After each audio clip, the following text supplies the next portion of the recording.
meu país, la pluja no sap ploure.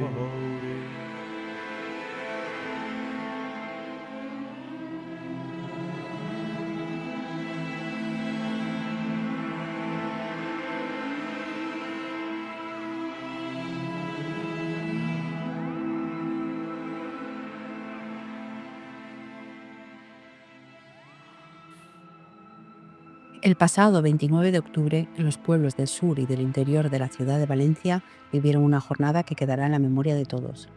Las intensas lluvias provocaron graves inundaciones que afectaron hogares, negocios y vidas enteras. La tragedia deja 222 muertos y 4 desaparecidos. Hoy queremos compartir la experiencia de un profesor de nuestra escuela que vivió en primera persona esta emergencia, nuestro compañero Andrés. A través de sus ojos conocemos cómo se vivieron estos momentos de incertidumbre, la solidaridad de los voluntarios, los vecinos y los profesionales que acudieron en su ayuda y las lecciones que nos deja esta difícil situación. Esta es su historia.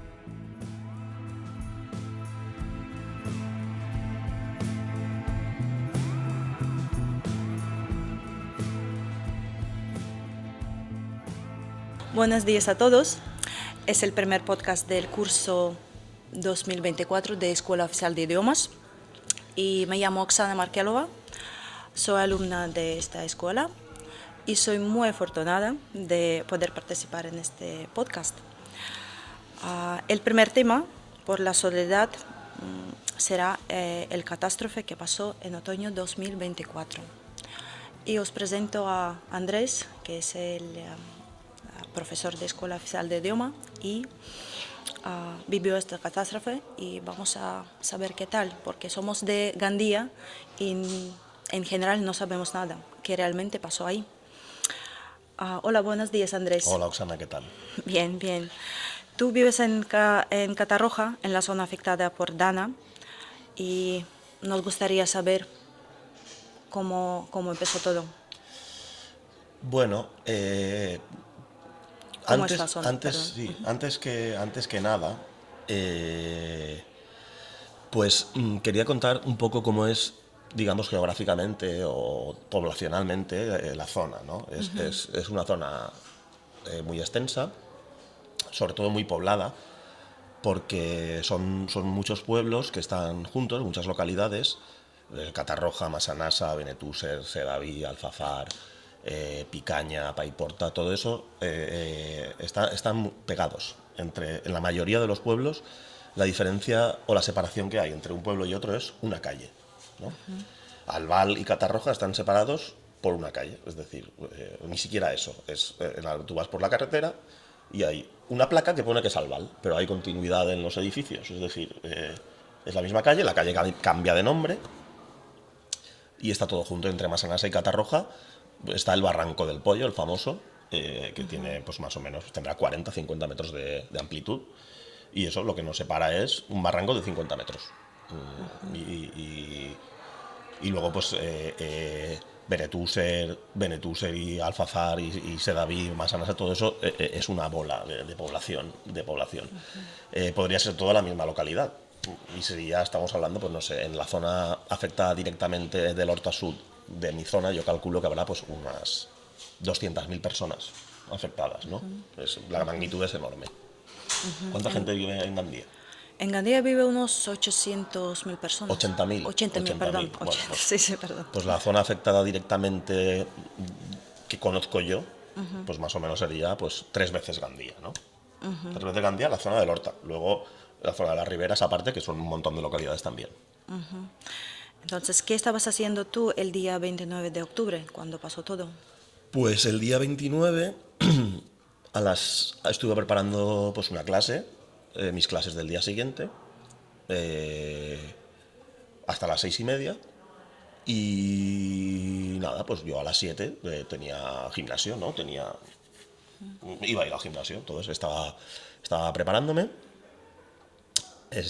para ir al gimnasio y me llama mi prima, que vive en el mismo edificio. Yo vivo en el 4.º piso, que es el último, ella vive en el 3.º, y estaba hablando por teléfono en el balcón. Supongo que estaba en el balcón hablando por teléfono para que no se enterara su marido de lo que estaba diciendo, ¿no?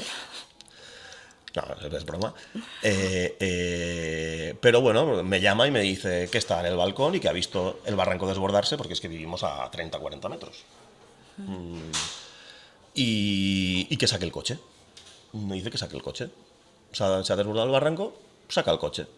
Total, que bajamos, bajo en ascensor, que luego digo, el ascensor. Claro, el ascensor, ya no hay ningún ascensor que funcione en Catarroja, ni en toda la zona. Hay 18.000 ascensores que no sirven. Claro, yo pienso, ahora digo, es que me podía haber quedado ahí dentro, con la cabina inundada, ¿no? Pero claro, muchísima gente, lo primero que hizo cuando vio un poco de agua fue, pues voy a salvar el coche. Porque en Catarroja no es la primera inundación que yo he visto. Claro, ha habido inundaciones pues de un palmo, de un poquito, no sé, como cuando llueve, pero es que ni siquiera llovía. Pero bueno, reaccioné con mucho tiempo, con una ventana de tiempo suficiente como para llevar el coche a un sitio alto de Catarroja, que es la zona donde vive mi madre, que hay como una manzana de 4 o 5 edificios que está un poquito más elevada, que yo sabía, por lo que contaba la gente del pueblo, que en la riada del 57 ahí no había llegado el agua, se inundó toda la zona excepto esa pequeña islita, ¿no?, que forman 4 edificios. Pues yo dejé el coche ahí. Y además yo estaba con la preocupación de dejarlo en esa zona, que son 3 calles, dejarlo bien aparcado. De aparcar el coche bien y luego irme al gimnasio. Porque claro, nosotros teníamos alerta roja por inundaciones, por lluvia. Por lluvia. Y ahí no llovía. Entonces, sí que vi que venía un poquito de agua, mientras estaba buscando sitio para aparcar. Yo aparqué y decidí que no era buena idea ir al gimnasio. Y me fui a mi casa. Me fui a mi casa y empecé a caminar por mi calle, por el principio de mi calle. Yo vivo en el último edificio, pues una calle de 71 números. Y nada, a principio de la calle ya me llegaba el agua por el tobillo. Y claro, yo pensé, a ver, aquí me llega el agua por el tobillo y estoy en la parte alta de la calle. Si me voy hacia abajo, el agua estará más alta. Total, que decidí ir a casa de mi madre, que vivía justo detrás, a 3 minutos o 2, y llegué y subí. Y empecé, digamos, a ver desde la ventana lo que estaba pasando, ¿no? Que empezó a crecer el agua. Desde la ventana, desde el balcón, empezamos a ver cómo se convertía en un río, ¿no? Catarroja. Hacía mucho viento, un viento muy extraño. Y nada, pues se fue la luz y ya no podías ver mucho más allá, ¿no? Porque se fue la luz de todos los edificios, de todas las farolas. Entonces yo veía la parada del autobús que hay y era como mi referencia, ¿no? La parada del autobús, que subió el agua hasta más por encima del asiento y de la marquesina. Y nada, pues así pasamos la noche pues con velas. ¿Cómo lo pasaste esta noche? Pues esa noche se durmió poco, yo dormí poco. Claro, yo cogí un transistor a pilas que usaba mi padre y estuve escuchando a punt, y mirando por la ventana. Y claro, afortunadamente, claro, al estar en la zona alta del pueblo, pues ahí, digamos, víctimas no hubo. Yo no oí gritos desde esa zona, no oí gritos de auxilio, porque ahí, la zona alta, entonces la crecida fue como paulatina. Pero claro, yo no sabía que había venido un tsunami, que es lo que pasó. Y yo estaba escuchando a Punt y todo eran testimonios de gente que vivía en lugares que yo reconozco perfectamente, porque es mi zona, ¿no? Decía, estamos en el gente que llamaba diciendo, estamos llamando al 112 y nadie contesta. Estamos subidos en el techo de la gasolinera BP de la pista de Silla de Massanassa. Claro, yo esa gasolinera la conozco perfectamente porque paso por ahí cada día. Y dice, somos 20 personas que estamos en el techo. Estamos viendo a gente que está cogida no sé dónde, que está cogida de una farola. El agua está muy fría, no pueden más. Que venga alguien. Que llamar al 112, por favor. ¿Te refieres a esta noche de Esa, rescate? esa Esa la noche. noche, sí. Esa noche, claro, esa noche se llama, o la llamo yo, o se llama, no sé, la noche de los rescates. Sí. La noche de los rescates, porque claro, esto pasó a las 7:30 de la tarde, o a las 7 de la tarde, más o menos. Sí, a las 7, a las 8. Sí. Entre las 7 y las 8. Cuando todo el mundo recibió la alarma de los móviles, bueno, en Catarroja no había luz ya, no había cobertura, no había agua, y llegó el aviso cuando, pues probablemente las 222 víctimas que hay ahora ya eran víctimas cuando llegó Claro. esa alarma, ¿no? Pues claro, la noche de los rescates, y fue la gente, los que rescataban era la gente normal y corriente que pudo rescatar a gente estando en la calle o estando en su casa. Yo tengo, no sé, gente que conozco yo que me ha contado personalmente que ha rescatado, por ejemplo, un amigo mío, una pareja de amigos que vive por la zona del cementerio de Catarroja. Estaban los dos afortunadamente con sus 2 hijas en casa y ellos sí que oyeron gritos de auxilio desde su balcón y bajó mi amigo Alex, vive en un tercero, baja y ve que hay 3 personas en el portal de su edificio intentando entrar, que no son vecinos, simplemente era gente que venía del cementerio porque el 1 de noviembre es el Día de Todos Santos en España y la gente pues va a visitar y lleva flores y prepara un poco el cementerio para que esté bonito, ¿no? Ellos vivían por esa zona, pues había gente que intentaba entrar en ese portal y no podían entrar. Él intentó abrir la puerta y por la presión del agua no se pudo abrir. Claro que cogió el extintor que está ahí en el rellano, en el patio, y rompió el cristal. Entró muchísima agua, las 3 personas, él fue arrastrado por la corriente, se cortó con los cristales, y nadando como pudo y nadando como pudieron, llegaron a las escaleras. Pero claro, dice que entró una ola que lo tiró al suelo, que es que claro, dices, es que te podías haber dado un golpe contra la barandilla y quedarte ahí, o en el patio de tu casa, ¿no? Mi prima hermana, una prima hermana mía que se llama Celeste, ella trabaja por la zona del Ikea, ¿no? Que está a 2 kilómetros de Catarroja. En coche con tráfico son 10 minutos, sin tráfico 3, ¿no? Es como ir a la Vital desde el Grau, ¿no? Que, Sí, no sí. sé. Pues ella le cogió saliendo del trabajo, como tantos miles de personas y miles de coches que se quedaron ahí abandonados en la pista de Silla, que fue una ratonera. Y ella, pues bueno, cuenta que pudo salir del coche, que pasó por encima de varios coches con gente dentro, que le ayudaron a subir a la cabina de un camión, y de la cabina de un camión le ayudaron a subir con cuerdas o no sé cómo al puente del Ikea. Puente del Ikea que todo el mundo sabe cuál es, ¿no? Porque Sí, claro, está al lado claro. del Ikea, todo el mundo ha ido. Una de las llamadas que yo escuché, que me puso los pelos de punta, era desde el Ikea. Desde el Ikea. La llamé esa misma noche en Apunt diciendo, estamos en Ikea, somos muchísimas personas aquí en el primer piso, pero la gente del parking del 0, porque el Ikea tiene parking en el 0 y parking en el 1, pues el parking no subterráneo, el parking que estaba a nivel del suelo, estaba anegado, con gente agarrada a las señales, ¿no? Gente agarrada a las señales que, claro, pues el agua estaba muy fría, es de río, con mucha fuerza, con mucha violencia, y estaban alarmados diciendo que la gente ya no aguantaba más.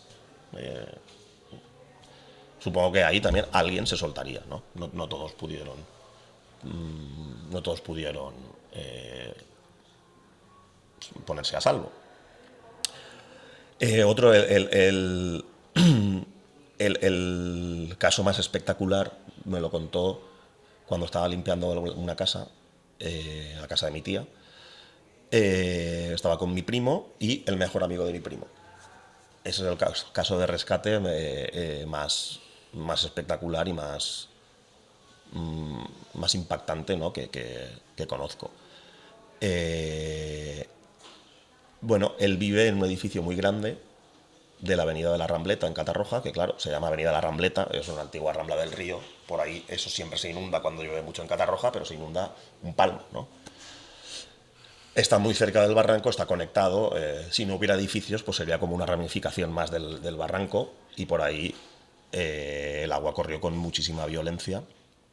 Esa zona todavía está muy afectada, y ahí hay un consumo muy grande, y él vive en un edificio que está encima del consumo. Es uno de estos edificios que tiene piscina en el medio, ¿no? Que tiene a lo mejor Sí, las típicas urbanizaciones. las típicas urbanizaciones urbanas, ¿no? Y el parking tiene -1, el primer piso subterráneo está compartido con el parking del consumo, y el -2 es solo para residentes, ¿no? Entonces él, como muchísima gente, decidió ir a sacar el coche. Y enseguida se dio cuenta de que el agua estaba entrando a borbotones por la puerta, y decidió dejar el coche.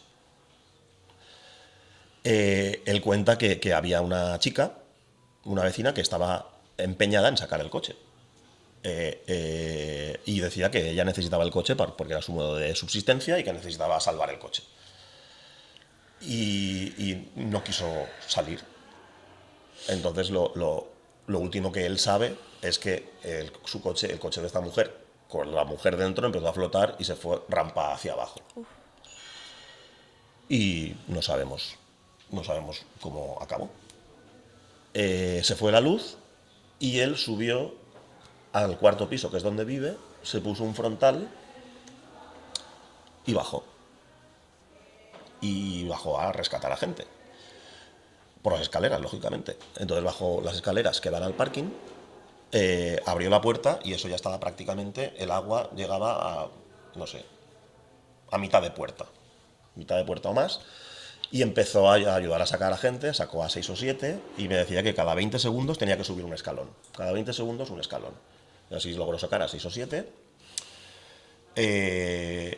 Y bueno, pues él dice, todavía cuenta que le cuesta dormir porque oía voces de gente que se conocía dentro del garaje, gente que se llamaba a gritos, ¿no? Angustiada, Carlos, Paco, Alejandro, ¿no? Y que de repente silencio. Estaban buscando uno a otro. Claro, estaban buscándose, estaban llamándose de ayuda, Carlos, Paco, y claro, el agua va subiendo hasta que ya no puedes hablar. Y él sacó así a 6 o 7. Y ya está, pues eso, en la puerta que da al garaje. Y está en el habitáculo que conecta el patio con el garaje, ¿no? Con unas escaleras. Los 6 o 7 están en ese pequeño habitáculo, intentan salir al patio y tampoco pueden abrir la puerta por la presión, porque también estaba entrando agua por el patio, no se podía abrir. Y ahí el agua en ese pequeño habitáculo donde estaban esos 6 o 7, con el frontal, porque estaba oscuro, el agua crecía. Y pudieron abrir la puerta cuando el agua creció muchísimo y se niveló la presión, y ya pudieron hacer fuerza y salir nadando hacia las escaleras de la primera planta. Llegan a la primera planta y escuchan gritos de ayuda, de socorro, y entran en un piso donde venían las voces y ve que estaban muchos vecinos en el balcón con sábanas en el primer piso, porque justo abajo está el Consum. Y había clientes de Consum y trabajadores de Consum que estaban ahí con el agua al cuello, en la calle, agarrados a donde pudieran, siendo rescatados con las sábanas. Uno de los vecinos estaba llorando porque decía que su mujer estaba comprando en el Consum y que no sabía dónde estaba. Total, así sacaron como a 15 personas. Una de ellas la mujer de este hombre. Muy bien. La última persona era una trabajadora de Consum que llevaba 40 minutos con el agua que está helada, porque es agua de río, y se soltó. Se soltó, no pudo aguantar más, se soltó y la corriente empezó a arrastrarla. Pero en el balcón de al lado había un genio, un genio que había cogido una botella de Aquaservice, de estas de Aquaservice sí. de agua, que la había vaciado, que una de 25 litros o no sé, muchos litros, la había vaciado y le había atado una cuerda. Y estaba ahí expectante a ver si alguien se soltaba, a ver si podía, con una boya casera que había hecho, y se la tiró a la mujer que estaba yéndose por la corriente, y la mujer la pudo coger y así se salvó. O sea, pero mira, esto lo he contado 20 sí, veces yo y se me también. ponen los pelos de punta. O sea, ese hombre de decir, vale, estoy en el primer piso, voy a hacer una boya para salvar a... por si acaso, ¿no? Pues claro, es que esto, vino una ola, vino un tsunami y a la gente le cogió a las 7 de la tarde haciendo su vida. Haciendo su vida, ¿no? Y... no sé, hay un poco, no se habla del síndrome del superviviente, de que es el sentimiento de culpa, ¿no? Que tiene la gente cuando ha habido una tragedia y ha sobrevivido, ¿no? Pues hay gente que eso lo tiene, ¿no? Por ejemplo, este chico, pues un poco de eso sí que... Samuel se llama. Claro, él ha salvado a muchos, sabe que se ha quedado gente dentro y bueno, pues es difícil, ¿no? De llevarlo psicológicamente. Luego también mucha gente piensa, yo por ejemplo, mucha gente piensa, es que yo podía haber estado no sé dónde, es que yo una vez, el segundo o el tercer día, me desperté alarmado a las 2 de la mañana, de repente, me incorporé, así de un movimiento brusco,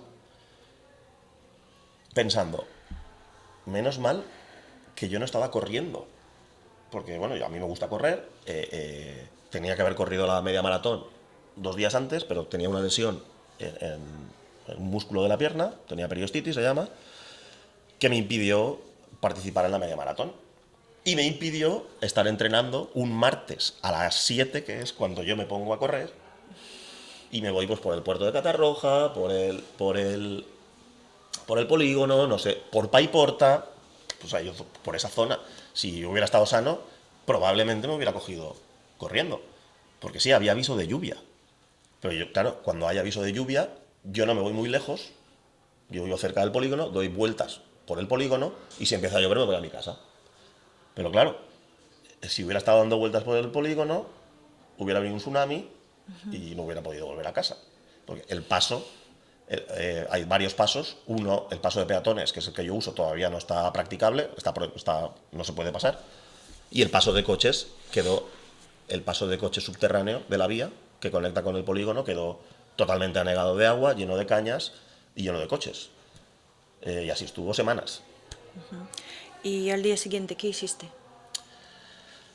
Al día siguiente, bueno, al día siguiente bajé a la calle para ver mi coche. Había entrado un palmo de agua, que bueno, ahí no llegó la riada, pero esta, que ha sido superior, pues sí que llegó. Y vacié un poco vacié el coche de agua con un tupper de estos de sopas y lo arranqué para ver si funcionaba y funcionaba. Pero bueno, claro, el panorama era desolador, ¿no? Toda la calle llena de barro, mi coche estaba intacto, pero estaba rodeado de coches amontonados, uno encima de otro. Yo no sé cómo el mío no quedó aplastado, no lo sé. No lo sé, pero porque había 3 coches, el mío y 2 más, que estaban aparcados al lado de la pared, y alrededor eran pues, montañas de coches apilados. Luego me fui a por una sobrina de mi madre, que vive en un barrio que se llama Les Barraques, de Catarroja, que es el barrio, digamos, antiguo, donde viven... Claro, Catarroja se dedicaba históricamente pues, a la agricultura, naranjas y arroz, y a la pesca en la Albufera, ¿no? Entonces, esa zona es la que está más orientada hacia los campos de arroz y hacia la Albufera, y ahí vivía, pues, son casas bajas y vivía la gente que trabajaba en el campo, ¿no? La mayoría son muchas casas bajas, pocos edificios, calles estrechas, y pues una sobrina de mi madre vive ahí. Estuvimos intentando ponernos en contacto con ella durante la noche anterior, porque claro, sabemos que vive en la planta baja, que afortunadamente tenía piso de arriba.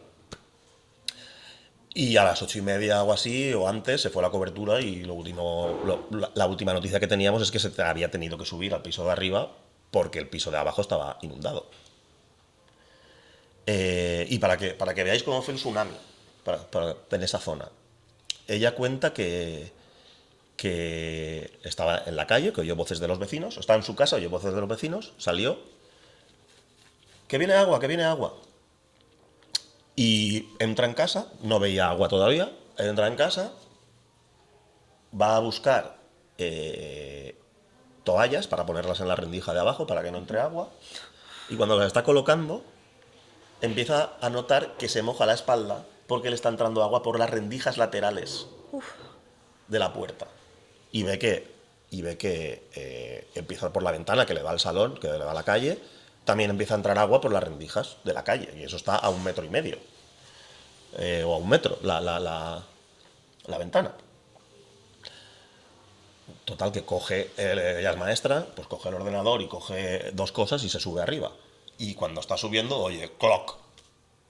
Y es la puerta que se rompió. Y entró agua, entró con mucha fuerza. De hecho, yo cuando fui a por ella, fui a ver si estaba bien. Y me encontré, bueno, por el camino de casa de mi madre, que es donde me quedé varios días, porque no pude acceder a mi casa. De camino vi pues un panorama desolador, ¿no?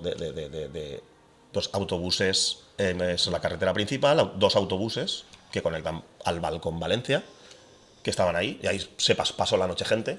Afortunadamente ahí la crecida no fue tan violenta en esa zona, porque hay otras zonas peores, más inundables de Catarroja, que fue las que absorbieron el agua violenta, ¿no?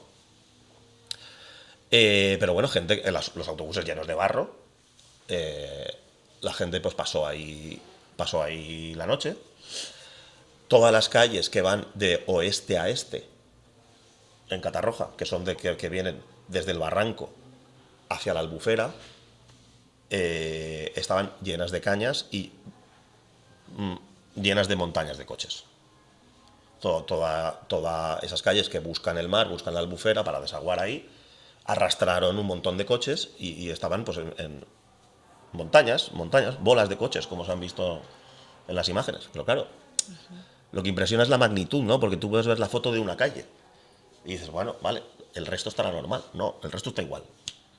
Pues yo he O visto, peor. sí, yo he visto muchas fotografías y vídeos en internet porque me enteré de lo que pasó por casualidad y vi que vinieron muchos voluntarios. Sí, un montón de voluntarios. Sí.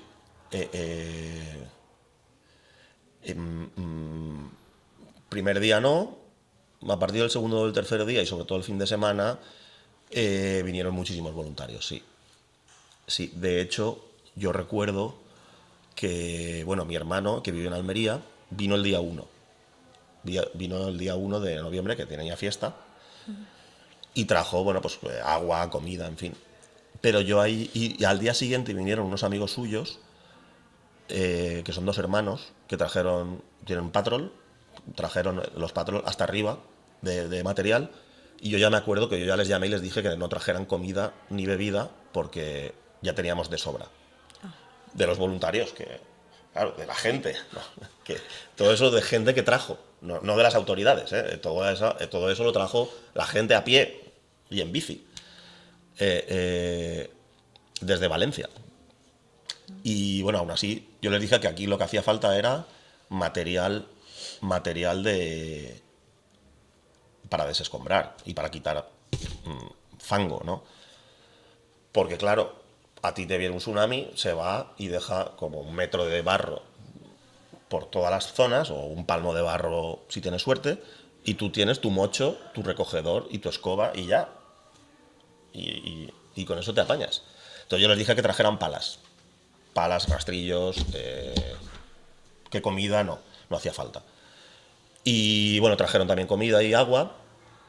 Y claro, y material, botas de agua, guantes de trabajo. Es decir, ha habido un momento ahí en Catarroja que tú dejabas un billete de 500 euros y unos guantes de trabajo y la gente coge los guantes. O sea, porque el billete de 500 no servía para nada. Tampoco tenías dónde gastarlo. Y bueno, y fuimos a descargar ese material a la Florida, que es la Universidad de la Florida, que tiene una pista de baloncesto muy grande, que está en una zona alta y ahí no quedó afectada para nada, no se inundó. Y nos ayudó a descargar Miguel Ángel Silvestre, que es un actor. Estaba ahí ya. Sí. Y nada, yo entré al recinto y eso era un campo de baloncesto hasta arriba de agua y de comida y de todo. Entonces, quiero decir, y todo eso lo trajo la gente de otras localidades, de Valencia y de España. Porque, claro, te cuento de este caso de Almería, que yo no sé el dineral que se gastaron. Yo vi 2 patros hasta arriba, igual se gastaron 2.000 euros, no lo sé, en palas. Luego conocí limpiando un cole, el Colegio Palucia, del cual mi prima Paula, la que me llamó para decirme saca el coche, ella es la directora de ese cole. Entonces estuvimos colaborando pues, en la limpieza del patio y de las aulas de infantil, que son las que están bajo. Y ahí conocí a 2 chicos de Sevilla, y hablando con ellos, me dijeron que habían venido toda la noche conduciendo, sin dormir, que llegaron ahí y se pusieron a limpiar, ¿no? Claro, yo hablando con ellos, bueno, me enteré de que pensaban dormir en el coche, yo tengo una habitación, les llevé a mi casa, estuvieron 3 días ahí, bien. Claro, hablé bastante con ellos. Y me dijeron que habían ido a Bauhaus, Leroy Merlin de Sevilla a comprar material y que no quedaba de nada. No me digas. No quedaba de nada porque ya lo habían comprado y ya lo habían enviado aquí. Es decir, no solo gente de Valencia, gente de toda España dejó vacías las estanterías de palas, de rastrillos, de material para enviarlo aquí, de Karchers. También ha habido unos días en Catarroja que tú ibas caminando por la calle y veías decenas de palas apoyadas en las paredes, cuando ya no hacía falta, ya estaban todas las casas vacías y tal. O sea, es para coger, si tienes mente de negocios, cogerlas y ponerlas en Wallapop, ¿no? y sacar buen dinerito, ¿no? Pero sí, está el material aún tú vas por determinadas zonas y hay un montón de palas, un montón de rastrillos ahí. Pero con este material no se puede sacar todo el fango que dejó el... Claro, con este material, ahora el fango que queda, con ese material se vaciaron las casas, sobre todo, y se limpió algunos colegios, porque hay algunos a los que no se puede acceder, como el de Massanassa. Claro, que salió por la tele, Colegio Lluís Vives, de Massanassa. Yo tengo amigos que han ido a ese colegio. Tengo un amigo que vive en la calle de ese colegio. Y pues eso, se derrumbó el techo y se murió un operario, ¿no? Y esta chica, Pilar, a la que yo fui a socorrer el primer día, que es sobrina de mi madre, que claro, ella solo tiene las paredes de la casa. Lo ha perdido todo, excepto las paredes. Está viviendo con mi madre desde ese momento. Ella es maestra, como decía, de un cole de Benetúser.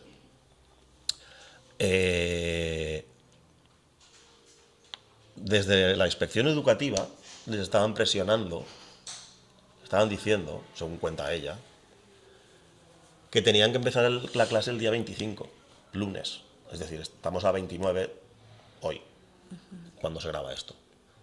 Pues el día 24, claro, ahí todavía el patio no estaba practicable, el muro que separa el patio de la calle no existía. Y ellos, claro, todo eso se lo decían a los responsables y los responsables decían que le daba igual, que tenían que empezar por lo civil o por lo criminal. Es decir, no hay nadie al mando, parece, ¿no? O los que están al mando no saben de lo que estamos hablando, no han venido a ver, ¿no? Se tuvo que morir uno el día anterior, domingo, para que cancelaran la vuelta al cole el día 25, al día siguiente. Entonces, ¿cuáles son las primeras actuaciones? A ver, bueno, las primeras actuaciones que se hicieron fue, pues bueno, buscar cadáveres, buscar desaparecidos, todavía faltan 5, según los datos oficiales, y retirar coches. Retirar coches, recolocar coches, porque los coches ya han sido retirados, casi todos, y están en campas a las afueras de las localidades, ¿no? ¿Ves? Ahora vas por la pista de Silla o vas por fuera de las localidades y ves montañas de coches, porque se han perdido entre 120 y 150.000 coches. Se han perdido.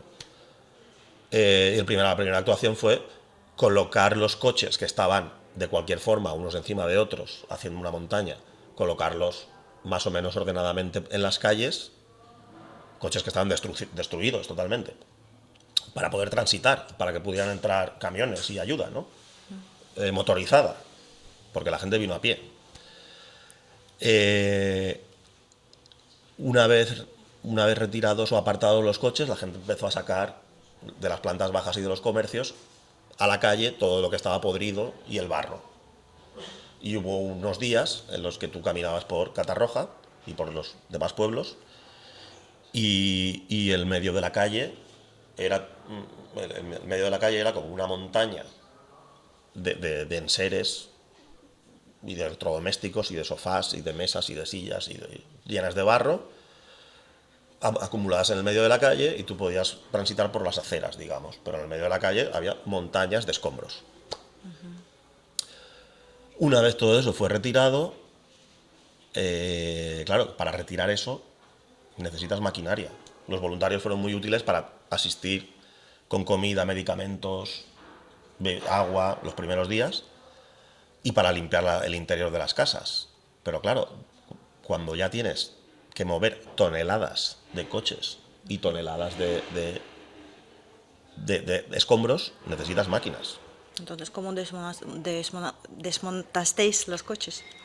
Los coches con máquinas. Bueno, las primeras actuaciones de los coches, que fue como reubicar o recolocar, se hizo con ayuda de gente que vino desde Villalonga. Yo hablé con uno que vino desde Villalonga con su tractor. Y así vino mucha gente de Albacete, de las localidades cercanas, que con sus 4x4, y con eso pues fueron como apartando coches. Pero claro, retirarlos necesitas ponerlos encima de un camión contenedor muy grande y sacarlo del pueblo. Eso los particulares no lo tienen al alcance. Y tardaron semanas en hacerlo. Y ahora lo que queda por hacer, bueno, pues primero faltan muchas infraestructuras por recuperar, pues centros de salud. Leí que eran como unos 50 los que estaban afectados. Claro, las plantas bajas de todos los centros de salud. Hay que tener en cuenta que las plantas bajas, todas, absolutamente todas, las plantas bajas de cientos de miles de habitantes, les entró agua. Algunas hasta 2 metros, otras 40 centímetros, pero lo normal es que 1,5 metros te haya entrado. Si has tenido suerte te ha entrado un poco menos, y si has tenido mala suerte, pues un poco más. Entonces, ¿cómo sobrevivió la gente? ¿Cómo sobrevivió la gente? Bueno, el que se pudo subir, se subió a una planta superior, pero las plantas bajas me refiero a viviendas y a comercios. Entonces, claro, tú imagínate cuántos comercios hay. ¿Cuántos comercios hay en Gandía? Pues multiplícalo por 3. ¿Cuántos ascensores que no funcionan? Porque están en la planta baja. Yo he leído que son 18.000 ascensores que no funcionan. Entre ellos el mío. Claro, eso para mí, bueno, pues es una incomodidad, ¿no? Pues porque tengo que ir más a hacer la compra, porque no puedo cargar en el ascensor, entonces tengo que ir con más frecuencia, pero hay gente que no puede salir por sus propios medios. Personas mayores, gente con movilidad reducida, que está condenada a estar en casa, porque no puede bajar las escaleras. Claro, todos, absolutamente todos, o casi todos, los ascensores que están a nivel de suelo pues están afectados. El mío, pues en concreto, está lleno de agua, lleno de tierra, la cabina está... Bueno, hacen falta 18.000 ascensores y personas que lo sepan colocar. Y así, pues todo es, la magnitud del empastre, del desastre es enorme. ¿Y qué tal el tema de los garajes? Los garajes, también he leído en una entrevista a la alcaldesa de Catarroja que en Catarroja hay 180 garajes afectados, como el mío, bueno, están parados. Y en toda la zona afectada del Horta he leído también que hay 600 garajes. Claro, son 600 garajes que llevan ya un mes, hoy se cumple un mes, con agua no, porque lo sacaron las bombas, pero con lodo, con barro, dañando la estructura del edificio. Un mes. Empezamos sacándolo nosotros, los vecinos, a mano, con capazos y con voluntarios, que es una tarea de muchos días y mucho trabajo y mucha gente, porque en mi caso particular, mi garaje son 80 plazas, son 2.000 metros cuadrados. Claro, 2.000 metros cuadrados, con agua hasta la rodilla, con barro hasta el tobillo, pues es mucho barro para sacarlo a palazos y con capazos, ¿no? Claro, ya no se puede echar el lodo por las alcantarillas, porque, claro, todos los vecinos sacaron el lodo a la calle, y de la calle lo empujábamos a las alcantarillas con cepillos, ¿no? Claro, ya están las tuberías, las alcantarillas están colapsadas, ya no tragan más, eso es lodo, hay que desatascar. Claro, también leí que la cantidad de lodo que hay por debajo de las alcantarillas, si fuera cemento, daría para construir una autopista de 6 carriles desde Madrid hasta Estambul. Eso es lo que hay debajo de nuestros pueblos. Entonces, no podemos sacar el barro y tirarlo a la calle, porque no traga. Hay que venir con camiones especiales, que meterlo en esas cubas y llevarlo no sé dónde, pero hay que hacerlo. Y no está viniendo nadie. Y las estructuras de los edificios continúan cogiendo, continúan siendo dañadas. Otra cosa, lo normal es que las tuberías bajantes de los garajes estén rotas, porque absolutamente todos, estuvieron hasta arriba de agua. Solo por la presión de agua ya puedes destruir las tuberías. Y además que las bocas de entrada a los garajes, eso era una aspiradora. Eso succionaba hacia adentro con mucha fuerza. Entonces ahí ha acabado entrando muchas cosas. Ha acabado entrando coches de otros sitios, de la calle, la puerta que se rompe y entra con fuerza, otras puertas, cosas que cuando impactaban con las tuberías, pues se rompían. Claro, ahí caen las aguas fecales de los vecinos. Muchas no han sido reparadas aún. Afortunadamente la mía sí que vino un voluntario fontanero que nos la pudo arreglar. Pero claro, hay muchísimos garajes, pues eso, 600 con lodo, una mezcla de lodo, gasolina, aceite y aguas fecales. Increíble. Y también me he enterado que algunos colegios ya empezaron a trabajar y los niños han vuelto a los colegios. ¿Es verdad? Sí, esta semana han vuelto ya, un mes después, han vuelto ya algunos colegios. Y claro, yo pues como ahora hablo casi todos los días con una maestra de escuela, porque está viviendo con mi madre, pues bueno, me contó que el otro día fue el primer día y que fue pues muy emotivo, y que claro, los niños pues tienen, cada uno tiene su historia. Igual que yo estoy contando esta historia, todo el mundo tiene la misma historia que contar que yo, cambiando el guión muy poquito. Todo el mundo ha tenido muchas vivencias así, Y los niños pues también. Y también lo han visto, no han podido jugar, no han podido, porque está todo embarrado, no han podido hacer nada, no han podido salir de casa. Y claro, pues tienen como estrés postraumático, ¿no? Todos tienen una historia que contar, una historia que su padre no llegó, algunos han perdido a su padre, otros pues cuentan que su madre no pudo llegar, que estuvo toda la noche sin dormir porque su madre no llegaba, no podía hablar con ella. Entonces, claro, pues el daño psicológico pues para los niños también es grande, ¿no? Es grande. Y además que muchos sienten que lo que para ellos era un espacio seguro, como su casa y su cole, ha dejado de serlo. Así que pues la conmoción pues es grande. Entonces todo el mundo está afectado emocionalmente, psicológicamente. Entonces, ¿cómo se sienten ahora? No solamente los niños, los padres y A la ver, gente en general. Pues claro, hay gente que lo ha perdido todo. Hay gente que ha perdido su coche, su casa y su restaurante, por ejemplo, su modo de vida, o su tienda, o su peluquería. Entonces, mucha gente, pues claro, está muy afectada. Necesita ayuda, ¿no? Psicológica y material, por supuesto. Material, casi todos. Y psicológica, muchísimos. Otros, pues bueno, están en estado de alarma, con el sistema, con el cuerpo funcionando. Yo me he sentido así los primeros días, ¿no? De no pensar, de estar solo actuando, limpiando, llevando agua, sin poder pensar, simplemente con la adrenalina a la tope. Y sí que luego, pues cuando ya volví a mi vida, pues estuve unos días pues triste, mal.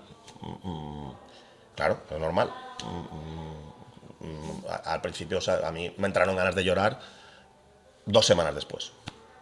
No sé, cada uno reacciona como puede, no sé.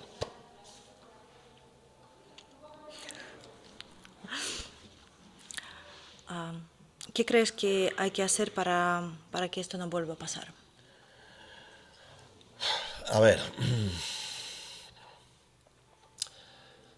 esto lleva pasando, ya está documentado que el Barranco del Pollo ha sufrido inundaciones, ya está documentado desde la época de los romanos.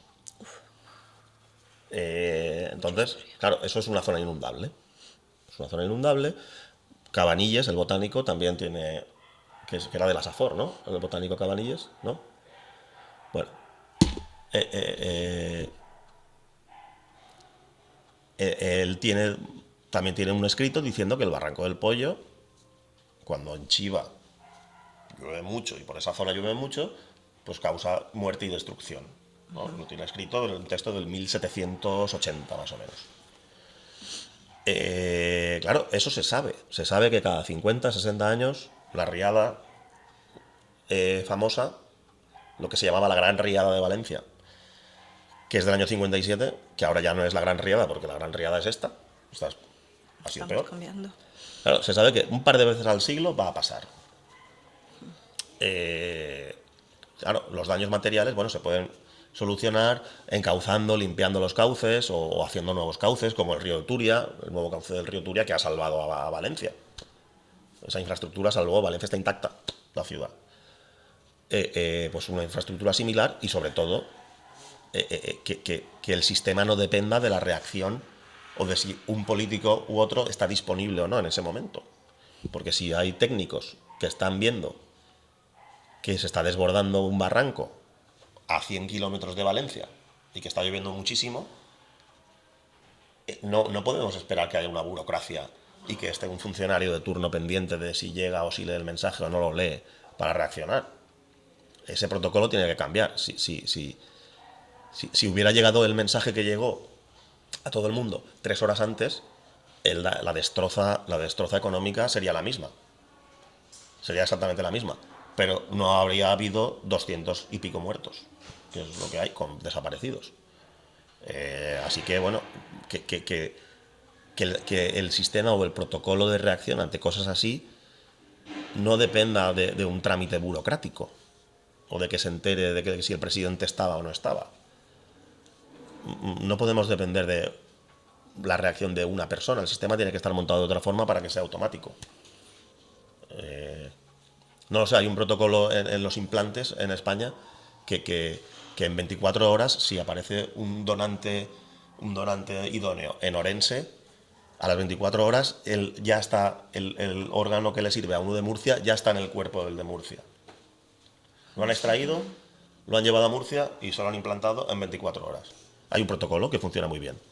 En cuanto a los trasplantes en España, pues una cosa así debería haber para emergencias, que no dependa de que si el médico que tiene que operar en ese momento mira el móvil o no. No, pues lo mismo con este tipo de tragedias o de este tipo de situaciones. Bueno, también quería...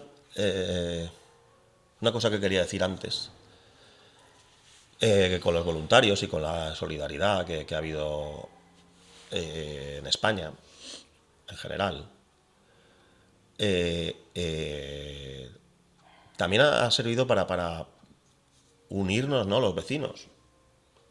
Por ejemplo, a mí una cosa que me ha parecido muy bonita, me pareció... Claro, eso lo pienso luego, cuando estás ahí en el terreno, pues no reflexionas, pero claro, para sacar el barro, mientras pudimos sacarlo de nuestro garaje, llegamos a ser... Claro, nuestro garaje da servicio a 5 edificios y son muchos vecinos, son 80 plazas. Y ahí fuimos muchos vecinos que nos conocíamos de hola y adiós, de aparcar, de no sé qué. Pero claro, teníamos como un objetivo común, que es, y todavía lo tenemos, que es sacar eso de ahí, que está dañando los pilares, ¿no?, los cimientos. Con los voluntarios que vinieron, también vino el ejército, y no sé, hubo como una buena comunión, ¿no?, entre los vecinos. Además, en un bajo un bajo comercial que no tiene uso, que es de un vecino, pues como lo habilitó como una especie de hospital de campaña y de lugar de encuentro, lugar para habituallarse, ¿no?, para comer, para tomar café, para cambiarte de mascarillas, para lavarte las manos con toallitas. Entonces había como... la gente estaba sacando barro y otra gente estaba de intendencia, ¿no?, digamos. Yo, por ejemplo, entré ahí la primera vez pues a por agua. Y la segunda vez, pues claro, tú estás sacando barro, deberías ir con mascarilla y con gafas de protección, y, por supuesto con EPI, pero claro, eso está oscuro. Con la mascarilla y las gafas se te empañan las gafas y no ves nada. Entonces casi nadie usaba gafas de protección. Entonces claro, al final te acaba entrando barro en el ojo más de una vez al día. Pues tú salías, pues claro, tienes los guantes, todo lleno de barro, debajo de los guantes tienes los guantes de nitrilo, por si te haces una heridita que no entre las bacterias, porque eso lleva ahí un mes. Y salías así, y había un hombre, un señor mayor, que con suero fisiológico iba limpiando el ojo de las personas, ¿no?, los ojos de las personas a los que le entraba el barro, ¿no? ¿No? O sea, estaba ahí como montado, como ahí podías beber agua, podías lavarte con toallitas, había gel hidroalcohólico, había mascarillas, había guantes, había comida, había café, había agua y había un señor que te curaba el ojo, ¿no? Todo eso se montó de forma espontánea, ¿no? Sí. Había mucha colaboración. Sí. Es que... Todo eso así se montó. Llegas por la mañana, no hay nada, y 3 horas después hay 100 personas sacando barro y un hospital montado. Y eso lo hizo la gente, los vecinos y los voluntarios. Pues espero que tomen las medidas concretas y muy serias para que no pasara nunca eso. Y muchas gracias por toda tu experiencia, Andrés, y espero que nos vemos en otro podcast. Seguro. Sí, porque esto puede ser de esto, porque esto da para una serie de Netflix de 5 temporadas. Vale, muchas gracias. A ti.